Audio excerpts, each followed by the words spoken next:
Kung ikaw ay may pananakit ng likod, kung nasabihan ka na may herniated disc ka o kung nagpa-MRI ka na. At mula nung araw na yon ay may nagbago sa loob mo. Ang video na ito ay ginawa para lang sa'yo. Dahil may isang bagay akong laging napapansin. At hindi lang sa konsultasyon, pati na rin sa mga mensahe, sa mga komento, sa mga taong ilang buwan o taon nang takot dumalaw. Hindi lang sila limitado ng sakit, limitado rin sila ng kwento na sinabi sa kanila ng isang larawan. Nagpa-MRI ka, nabasa mo ang mga salitang gaya ng hernia, protrusion, degenerasyon, pagkasira, at kahit walang magpaliwanag sa'yo ng maayos, gumagawa ang utak mo ng sarili nitong konklusyon. Masama ang likod ko, kaya kailangan ko mag-ingat pag maligalaw ko, lalala pa. Paulit-ulit ko na lang sinasabi ito araw-araw. At mula doon, nagsisimula ang isang bagay na madalas hindi napapansin. Hindi lang nagbabago ang mga resulta ng medical mo, nagbabago rin ang paraan ng pagtingin mo sa sarili mo, ang paraan ng paggalaw mo, nagbabago ang tiwala mo sa likod mo. Yan ang gusto kong talakayin sa video na ito. Hindi lang tungkol sa disc, vertebra o MRI, kundi mas mahalaga, ipapaliwanag ko kung bakit ang labis na pagtitiwala sa isang imahe ay maaari makapigil sa paggaling mo. At ito, syempre, hindi lang basta opinyon. May interesantang pag-aaral noong 2025 na tumatalakay kung bakit maraming may pananakit ng likod ang gustong magpa-imaging test. Ayon sa clinical na gabay, kadalasan hindi naman talaga nakakatulong ang mga pagsusuring iyon sa pagpapabuti ng sakit, paggana, kalidad ng buhay o sa mga desisyon sa paggamot. Natuklasan ng pag-aaral na malakas ang epekto. Maraming pasyente ang hindi lang basta naghahanap ng MRI para lang makita kung ano ang meron, hinahanap nila ito dahil ang larawan ay kumakatawan sa mas malalim na bagay, katiyakan, pagpapatunay at kontrol. At doon nagsisimula ang problema dahil kapag ang isang larawan ay naging ganap na katotohanan tungkol sa iyong likod, madalas ang paggaling mo ay umiikot na sa takot kaysa sa paggalaw. Malinaw ang tanong, bakit tayo sobrang kumakapit at umaasa sa ganitong mga pagsusuri? Kapag sumasakit ang likod, may isang bagay na madalas mangyari agad. Ang unang reaksyon ay hindi kadalasang ano ang pwede kong gawin para gumaling, iba ang unang reaksyon. Ano nga ba talaga ang meron ako? Gusto natin ang pangalan, paliwanag at may magsabi kung bakit ito nangyayari. At kapag tumagal ang sakit ng ilang araw pa kaysa inaasahan, kapag paulit-ulit itong lumalabas o kapag hindi natin maintindihan kung ano ang sanhi nito, nagsisimula ng lumaki ang kawalang katiyakan. Hindi kaya ng utak ng tao ang kawalang katiyakan. Kailangan natin ng isang kwentong may katuturan na magpapaliwanag ng nangyayari sa loob ng katawan. At dito pumapasok ang lakas ng mga imaging test dahil ang isang MRI, X-ray o medical report ay tila nagbibigay ng eksaktong iyon, isang visual na paliwanag. Parang sinasabi ng larawan, ayan ang problema.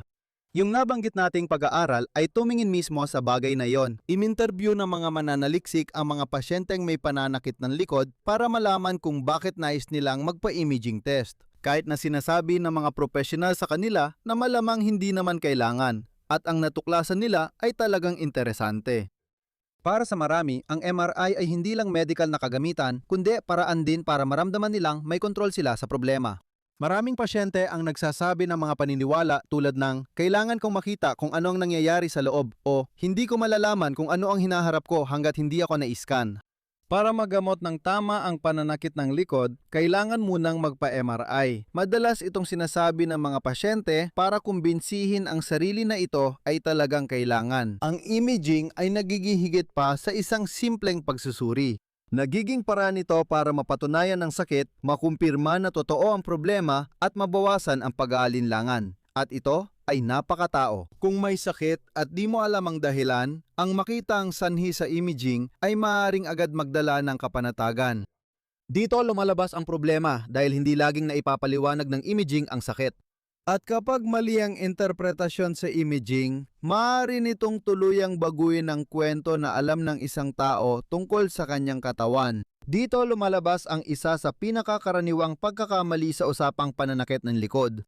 Lalo na kapag nakita ang hernia discal sa MRI, isang simpleng pagkakamali pero malaki ang epekto. Ang pagkakamali ay ang pagkalito sa nakikita sa isang larawan bilang tunay na sanhi ng sakit. Kapag may nakakita ng MRI at may lumabas na hernia, kadalasan ay agad ang paghusga. Ayan na, yan ang problema. Yan ang dahilan ng sakit ko. Pero hindi ganun kasimple ang katawan ng tao. Ngayon, may alam na tayong bagay na bago sa marami. Maraming tao ang may hernia sa disc, degeneration o protrusion, pero wala namang nararamdamang sakit sa likod. Tama ang narinig mo, walang kahit anong sakit. Mga taong naglalakad, nagtatrabaho, nag-ehersisyo o naglalaro ng sports. At ang mga parehong larawan na yan, kung ipapakita mo ng walang konteksto, magmumukhang mga likod na nasira, mga likod na may pinsala. Kasabay nito, nangyayari rin ang kabaligtaran. May mga tao na matindi ang pananakit ng ibabang bahagi ng likod, pero ang kanilang MRI ay nagpapakita ng mga pagbabago na hindi naman ganoon kahalaga. Ibig sabihin nito ay may isang napakahalagang bagay. Ipinapakita ng mga larawan ang estruktura, pero mas komplikado ang sakit kaysa rito. Ang sakit ay karanasang nililikha ng sistema ng nerbiyos mula sa iba't ibang impormasyon. Kasama rito ang mga senyales mula sa iyong katawan, mga dating karanasan, mga inaasahan, ang konteksto, at pati na rin ang mga paniniwala tungkol sa nangyayari. Kaya hindi ang MRI ang problema, maaaring maging kapakipakinabang ang mga imaging test sa maraming pagkakataon. Nagkakaproblema kapag tinuturi ng utak ang imaheng iyon na palatandaan ng tuloy-tuloy na banta. Kapag nagsimulang mag-isip ang isang tao ng mga bagay tulad ng, sira na ang likod ko, hindi na ito maayos. Kapag masyado akong gumalaw, baka lumala pa ito. Mula doon may nangyayaring kakaiba. Mas malaki ang epekto ng interpretasyon ng sakit kaysa sa sakit mismo. Hindi na gumagalaw ang tao gaya ng dati. Hindi dahil sa katawan, kundi dahil sa nawala na ang tiwala niya rito. Dito, agad itong kinikilala ng marami pag narinig nila. May tiyak na sandali na nagbabago ang lahat, hindi laging kapag nagsisimula ang sakit. Kadalasang nangyayari ito pag lumabas na ang MRI result. Binabasa mo ang resulta, lumalabas ang mga salitang parang seryoso tulad ng disc herniation, degeneration, pagkasuot, arthrosis, protrusion. Bagamat normal lang ang mga pagbabagong ito sa gulugod, ibang iniisip ng otak mo. Akala mo ay pinsala ito. Simula noon, iba na ang tingin mo sa likod mo. Mga dating galaw na di mo iniisip na yon ay pinagdududahan mo na. Yumuko, kumuha ng bagay sa sahig, magbuhat ng mabigat, umiikot ang katawan. Hindi sakit ang nangingibabaw, kundi ang pag-aalala sa posibleng pinsala. Nagsisimula kang gumalaw nang may palaging pag-iingat na para ba ang likod mo ay isang marupok na bahagi na maaaring mabasag anumang oras. Ang pag-aaral, oo, lahat ng ito ay nakabatay sa siyensya. Ipinapaliwanag na maraming tao ang nauuwi sa pag-uugnay ng mga larawan sa mga ideya tulad ng tiyak na diagnosis, ganap na katotohanan, kasiguraduhan at pagkakaroon ng kontrol sa problema. Ngunit kapag ang mga larawang ito ay tinuturing ng walang buong konteksto ng iyong buhay, maaring magdulot ito ng kabaligtaran. Mas maraming takot, mas pagbabantay at paninigas ng katawan. Kapag ang nervous system ay ladin protektado, nagiging hindi natural, mas tense, kontrolado at hindi epektibo ang kilos. At maraming tao ang nagsisimulang magsabi ng isang bagay na madalas kong marinig sa konsultasyon. Simula nang malaman ko kung ano ang meron ako, mas lumala ako. Hindi dahil nagbago ang likod, kundi dahil nagbago ang paraan ng pag-unawa rito. Malaking tulong ito para gumanda ang likod mo. Ito rin ang pinakamahalagang bahagi na tunay na nagpapabago sa paggaling. Dahil kung ang problema ay hindi lang kung ano ang lumalabas sa MRI, ang tanong ngayon ay, ano ba talaga ang talagang nakakatulong para gumaling? Tama ba? Ayon sa pag-aaral, mahalaga na hindi lang gumagaling ang tao kapag nawala ang sakit. Gumagaling sila kapag naiintindihan nila kung ano ang nangyayari sa kanila kapag may nagpapaliwanag sa kanila ng malinaw kung ano ang nangyayari sa kanilang likod. Bakit nga ba pwedeng lumitaw ang sakit? At bakit ang paggalaw ay hindi nangangahulugang lalala agad ang problema? Kapag may saysay ang paliwanag para sa tao, may nangyayaring mahalaga, nagsisimula ng bumaba ang takot. Kapag humupa ang takot, nag-iiba rin ang kilos.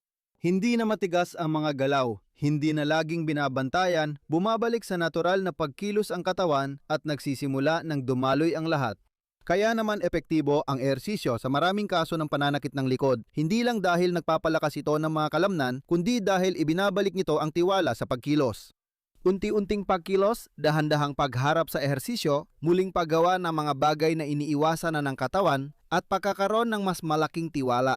Hindi dahil nag-iba ang MRI o nawala ang herniated disc, kundi dahil natutong hindi na ituring ng nervous system na banta ang bawat galaw. Maganda ang pagkakasummarize ng pag-aaral. Kailangan ng mga profesional na palitan ang tila katiyakan ng isang imahe ng mas kapakipakinabang para sa pasyente. Isang malinaw, magkakaugnay at makabuluhang paliwanag para sa taong nabubuhay na may sakit. Sumisilip lang sa istrukturang sangkot, talagang itinuturo kung anong mga salik ang nakaapekto sa sakit. Hindi lang sa hernia nakatuon, kundi sinusuri ang buong kalagayan ng tao para malaman ang totoong nangyayari. Na tumulong sa kanya na masukat ang kanyang sakit at malaman kung kailan siya dapat huminto, magpahinga at kung kailan siya dapat magpatuloy sa pag-ehersisyo. Lahat ng impormasyong yan ay mas mahalaga kaysa sa maaaring ibigay ng isang simpleng MRI. Kung may hernia discal ka at pinapanood mo ito, gusto kong malaman mo na ang hernia sa MRI ay hindi ibig sabihin na sira na ang likod mo. Paglampas ng 4 na apo, normal lang na magkaroon ng kahit anong uri ng pinsala sa gulugod. Hindi ibig sabihin na marupok ang gulugod mo o kailangan mong mabuhay na may sakit o takot sa paggalaw habang buhay. Ang mga hernia discal ay karaniwang natatagpuan sa maraming tao. Marami ang meron nito kahit hindi nila alam at karamihan sa kanila ay namumuhay ng normal katulad ng buhay na meron ka ngayon. Ang problema madalas ay hindi ang hernia mismo kundi nagkakaroon ng issue kapag sinusubukan nating gawing dahilan ng lahat ang nakikita sa larawan. Bilang palatandaan ng permanentang pinsala na dahilan kaya bawat galaw ay tila panganib. Kapag ang takot ang nagsisimulang magdikta kung paano ka gumalaw, nasa maling landas na tayo. Hindi mo kailangan tratuhin ang likod mo na parang salamin. Kailangan nito ay tuloy-tuloy at angkop na progresibong paggalaw sa paglipas ng panahon. Hindi ito tungkol sa pagwawalang bahala sa sakit. Hindi lang ito nasa isip mo. Ito ay unti-unting pagbabalik sa paggalaw, pagpapababa ng alarma sa nervous system at muling pagtitiwala sa katawan.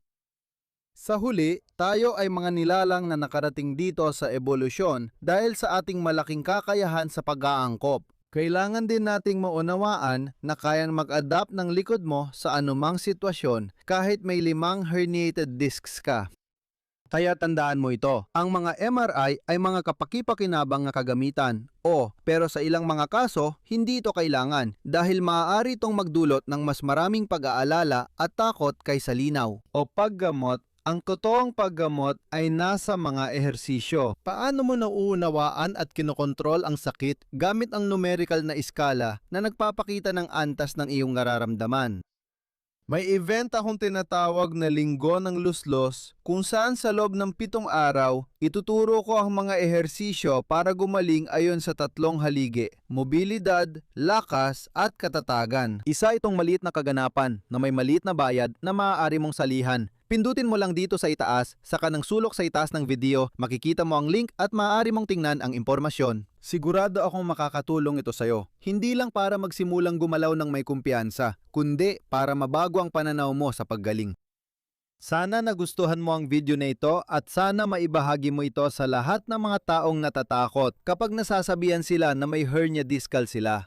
Sana magawa mo ang mga ehersisyo kahit hindi galing sa linggo ng hernia. Alam niyo namang daan-daan ng videos ko sa channel na ito at umaasa akong makita kang muli sa iba ko pang video. Paalam mga kaibigan!